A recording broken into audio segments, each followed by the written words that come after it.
Welcome to the Counter Narrative Podcast, a show designed to change the way we talk and think about education. By sharing stories of successes and triumphs, we aim to challenge the dominant narrative that often negatively portrays our disenfranchised populations. I'm your host, Charles Williams, an educator for 15 years, a current school principal in Chicago, and an educational consultant. Let's get started.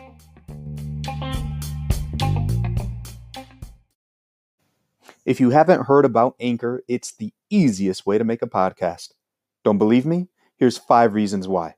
First, it's free. Second, there's creation tools that allow you to record and edit your podcast right from your phone or computer.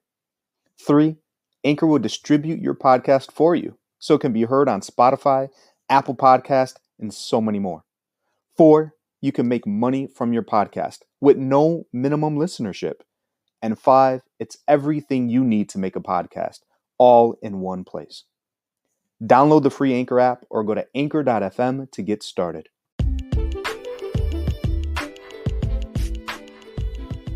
In this episode, I chat with Dustin Pearson, a 7-year educator in suburban Kansas City, Missouri, who teaches high school special education. He is a devout believer and practitioner of relationship building with all stakeholders, and uses differentiated instruction, PBL, inquiry, and career-based practices to prepare his students for post-secondary success. Dustin is also a leader, writer, learner, and implements a holistic child approach that is based on reflection, mindfulness, and compassion. He is happy to share that he will begin his doctoral program in educational leadership this summer. During our conversation, we talk about the importance of providing students with the opportunity to develop self-advocacy so that they can navigate society, build relationships, and work as a team regardless of where their journey goes beyond high school. We also explore various options beyond the traditional approach of attending a 4-year college as we recognize the diverse talents that our students possess and finding the destination that best fits their needs. Equity enters the conversation as we discuss how student success can and should be defined according to individual student desires and not applying a single approach to all students. Enjoy.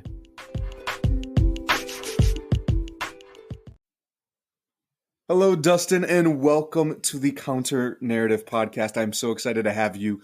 I know that we've tried this before, so we're going to try this again. We had some issues the last time around with our recording, so I'm super excited that you were able to give us a second chance and come on back. So before we jump in, Dustin, can you share with our listeners a little bit about yourself, who you are, what you do in education, and maybe something interesting about yourself? Well, first of all, it is an absolute pleasure to be back on here. And, I love doing podcasts and just talking education with great educators themselves. And so I'm Dustin Pearson. I teach high school special education in the suburbs of Kansas City, Missouri. This is my 7th year in education. I'm also a learner. I'm also a writer. I'm going to be a doctoral student this summer. And I am a firm believer in a holistic whole child approach. And so not only is it academics that are very important to me, it's also preparing my students for the future and their post-secondary goals. And so we do a lot of career type learning and just social emotional learning, self-advocacy, and those things put together, really prepares our students for the future. And I'm also the creator of the hashtag We Are One Team. I am a firm believer in the power of what a team can do in an educational setting. And so I've seen it firsthand. I created as a leader as well. And it's just a powerful belief in what you can create when we're all working together as one. Dustin, I have to ask, with a lot of people talk about this approach to the whole child or the holistic child approach, And I know this is something that you value greatly. So if you were to give, a quick and simple definition or a quick overview, what does a holistic approach mean to you in terms of educating our students? Well, for me, it's, as a special educator, yes, academics are extremely important. That's that never changes, but it's also allowing the student and giving them the tools to develop social emotional awareness and learning, self-regulation. I'm a huge proponent of self-advocacy. With my students, when they need something, they're going to have to speak out for that. And so we're going to give them the tools to do that as well. And it's also providing them career type learning. My students they bring so much to the table. Many of them are not going to attend 4-year universities. And so many of my students are going to attend trade schools. They may go to the military. They may join the workforce. And so really provide those opportunities where students can build those relationships within the community, work as a team, and really feel and practice as an adult. And so when they graduate, they're having the education, they're having the career experience of working in the community. They are they are um, having the social emotional learning and awareness, and they're self advocating for what they need. And so that's really the holistic whole child approach that I firmly believe in. It's what we practice at my school. So, traditionally, right, in education, especially when you are in secondary education, right, the focus typically is high school, high school, high school, right? I mean, I'm sorry, college. Not obviously in high school, it is college, right? And there's this big push to attend, a 4-year university.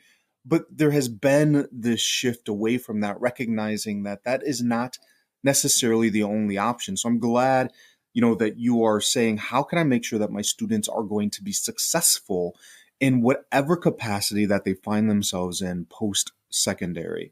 And so I'm curious, with that being said, and what are some of the other ways that you view this approach or some of the work that you or any of your peers are doing that really begins to shift the narrative around, just how we approach our students, our diverse learners, or even just students in general when it comes to a holistic approach? You know, when I think about that, I really think back to when I was a student. Now, I grew up in a very driven and a very white collared community where the push was 4-year college, 4-year college, 4-year college. And I went the 4-year college route and I have no regrets. It was what worked for me.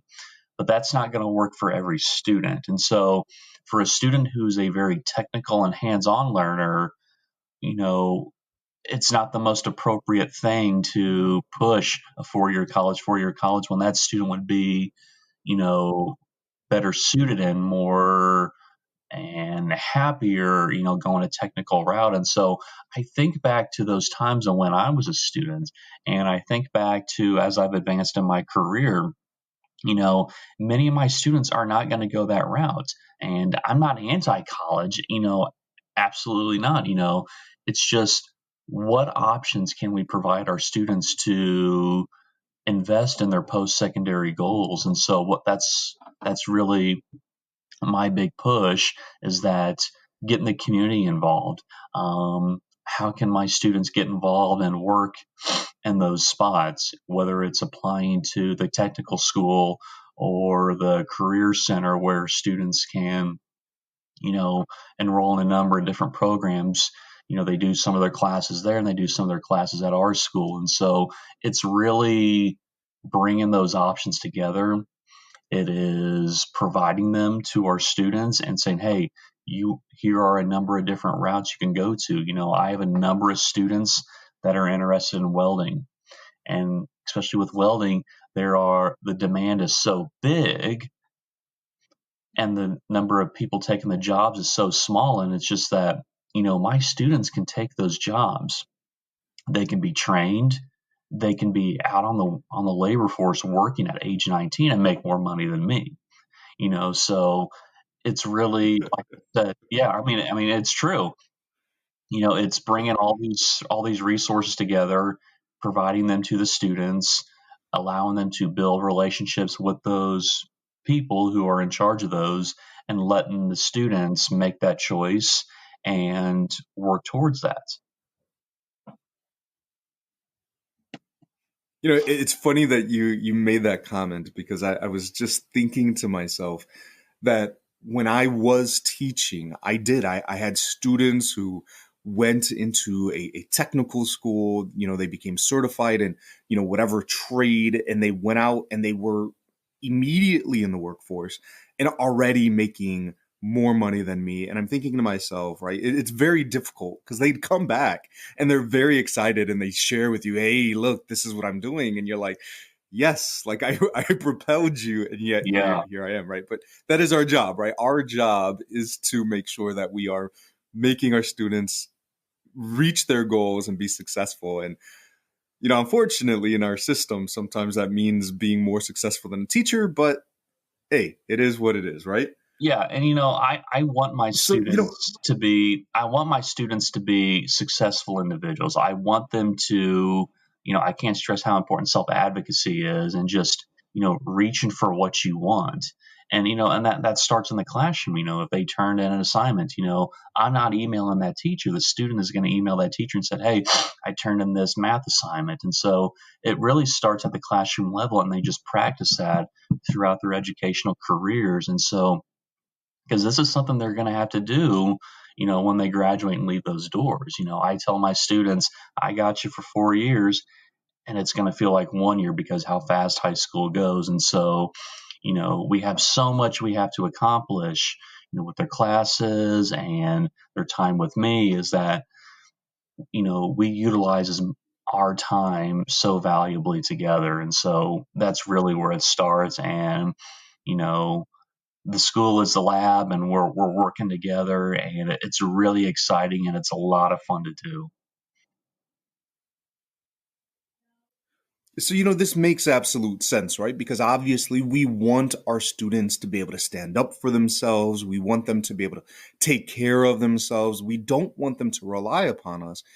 And yet it seems that this idea of teaching the whole child, of wrapping our services around an entire child, seems to still be met with some resistance. And so I guess my next question here for you is, what are some of the biggest obstacles that you have encountered or that you have seen people encounter when they are trying to move towards this approach? You know, the resistance that you'll find is not. I'm gonna try to find the correct word for it. It's not trying. It's with good intentions, and I'm gonna try to explain this better. When other educators or parents, when they kind of raise their eyebrow at it, it's not because they don't want the student to succeed. It's just, we were all brought up different. You pass all your classes, you take your algebras, you take your chemistries, you take these classes, and that's going to propel you to post-secondary schooling. And so for some of my students, they're going to go that route, but for a lot of my students, they're not going to go that route. And so it's really stressing the fact that all of these parts work together. It's the academics, it's the career, it's self advocacy, it's social emotional learning. All of these are intertwined together. And so we need one without the other. And so, take for example an AP student, or a student that takes dual credit classes. They're going to take those advanced classes, and they're going to try and score as high as they can on their assessments because they want to get those scholarships to go to, say, a state university. My students, we're going to work as hard as we can. We're going to provide those accommodations in accordance with their IEP. We're going to do everything we can to allow that student to be successful, but we're also going to practice, really emphasize those skills of the social emotional learning, the self advocacy, taking time to do our career part and really prepare for our future. So we're really we're really wrapping all of our things together as one rather than focusing more on the other, if that makes sense. No, absolutely. And it seems, you know, that this definitely is something that is applicable, right, to all students. It's not just to a certain group of students, even though, maybe it's more, I don't know, commonplace. But definitely making sure that all students are reaching success, right? And Mm-hmm. with the word equity being thrown around in education right now, this is definitely ensuring that all students are receiving what they need in order to be successful. No, absolutely. And like you said with equity, all of our students need and deserve the opportunity to be successful. And it's on us as a school staff and as a team to work together to provide those resources. If our student wants to join the military, first of all, we have to make sure that they're passing their classes. We have to make sure that they're developing that social emotional learning, that self advocacy, and we need to build those relationships with those military recruiters and prepare them to take in the ASVAB assessment. If we have a student that's wanting to, go into welding, we have a career center that's 10 minutes from my school. We need to build that relationship with the counselor there. They need to take the tour and take the entrance application to do that. And so it's really finding out what the student needs and wants and then putting that together so they can accomplish that goal. So, Dustin, I'm sure there are teachers and instructors, educators listening to this show right now, and they're thinking to themselves, I would love to be able to begin this process. What would be a few tips or strategies that you have for them to begin embracing a holistic approach to education, regardless if they're working with diverse students or not? Well, first of all, it is my job, and this is why I'm so passionate about education. It's my job to serve and help students and also help teachers. And so I am always available and I want to help you. So you can contact me on my Twitter at Dustin, Dustin, Pearson, Pearson, and then the number 2 with no spaces. You can also reach me at my website, weareoneteameducation.wordpress.com. So that me personally, I am always available and ready to help. Another tip I can stress is build that relationship with your administration staff. Build that relationship with your counseling staff. Your counselors, especially at your secondary level, not only are they working with the students, social emotionally, but they're also working with them. They have the information on scholarship information, military, trade schools. They have all of this information. And so really work with your counseling department and build those relationships, and they will help share that information. Ask those questions. Do we have vocational rehab? What sorts of career type learning do we have for our students? And really immerse yourself in the resources your school provides. And together, you, the IEP team, the administration team, the counseling team can work together and provide those resources with your students. I know personally, I'm working on a project where we're going to be working with more community members. Now, COVID has kind of put a halt on it as far as meeting face to face, but it's going to allow our students to actually get out in the community, build those one on one relationships, and really prepare for post secondary. And so that's just something I and my department is going to be working on.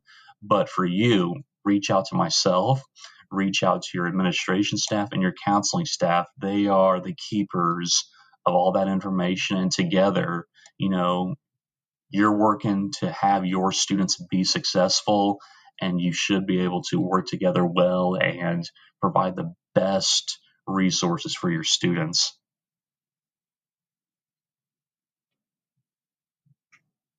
Dustin, I want to say thank you for that. I mean, this information is extremely helpful, right?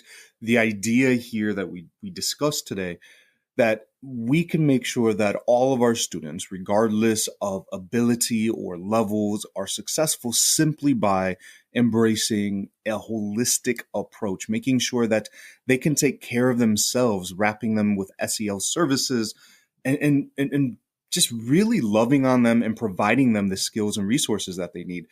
And with all of that being said, right, that's very, very simple, because if you reach out to those around you, this is not something that you have to do alone.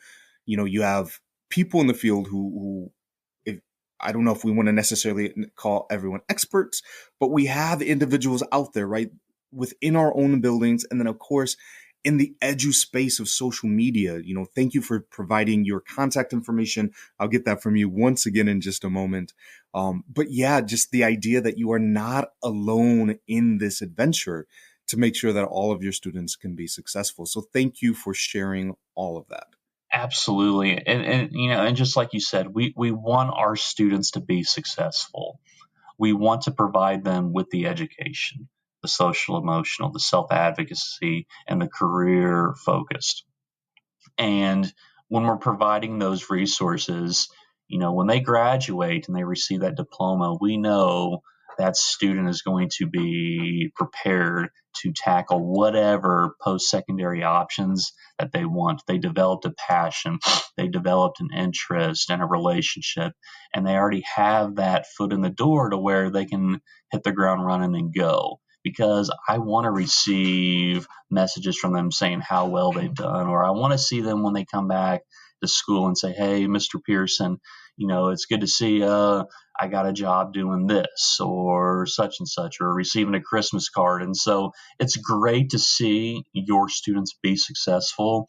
It's great to see them develop their passions. And it's great to see them really be, you know, really find their passions and go after what they want. And it's a real honor to help facilitate that and provide those resources for them. Well, thank you, Dustin, for sharing this today. So before we wrap up here, I'm sure, you know, listeners are going to want to be able to follow up with you and dive into this a little more. And I know that you shared this information, you know, a few moments ago, but if you wouldn't mind once again, how can listeners get in touch with you? Absolutely. The best way to get a hold of me is to contact me through Twitter. My handle without spaces is Dustin Pearson, and then the number 2, Dustin Pearson, and then the number 2. You send me a message, I'll send you a message back. You follow me, I'll give you a follow as well. And it's really, you know, this is what I love. I love connecting with other educators and other leaders and just having these conversations that me and you are having. You know, I want to hear about some of the things you're doing in your classroom. I may take and, you know, use it in my classroom. I want to be able to share some of the wisdom and some of the lessons that I've done. And so it's really all of us as a team. You know, that's the we are one team belief, is that all of us together are working together as one for the benefit of our students. And so you can also bookmark my blog, weareoneteameducation.wordpress.com. I've also recorded a lot of interviews that are on YouTube. You go to youtube.com and it's We Are One Team. And I've had numerous conversations with leaders all over the world about various education topics. And so, you know, for all the people talk about, you know, 2020 and COVID and all that stuff, but there's so many good things happening in education, so many passionate leaders and educators that are doing amazing things. And so as a team, we can all share these things together. We can connect, we can collaborate, we can build friendships with each other and really help our students and really be forces in the power of education. Well said, Dustin. You're absolutely right. This is 2021. And so I wish you the best in this upcoming year. And yeah, you know, we could sit around and focus on all the negativity that happened in 2020, or we can pull out those bits of good and use that to propel us forward in this new year. So once again, I want to say thank you not only for the work that you're doing, thank you for giving the show another shot and making it on again, but thank you just for being an amazing educator. So thank you, thank you, thank you. It is my absolute pleasure, and I'm grateful for the friendship that we've developed, and you've been able to talk with me on my platform, and I'm able to talk with you on this. And so I genuinely look forward to continued collaboration with you.